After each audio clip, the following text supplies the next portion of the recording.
Waxaan ogaaday in nolosha fudaydkeeda uu ku jiro markaad joojisid inaad dadka u sharaxdid naftaada, oo aad samaysid waxa naftaada danteeda ay ku jirto.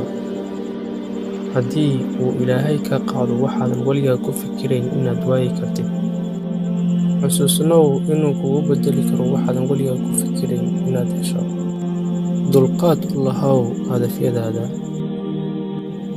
Mararka qaar waxaa lagama maarmaan ah inaad bartid naftaada caqabadaha kuwa ugu xunxun, si aad u gaartid noloshaada darajadeeda midda ugu sarreysa.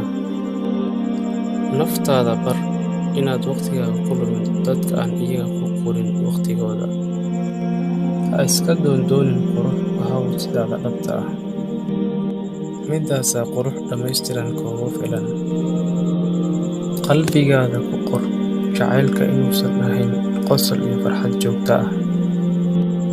Runtiisa dhabta ahi waa xanuun, qalbi jab, ilmayn iyo daryeel la'aan.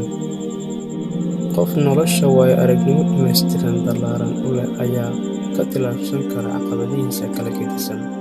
Inaad tiraahdaa wax waan isku dayayaa ama waan samayn karaa ayaa waxa ay kala yihiin laba shay.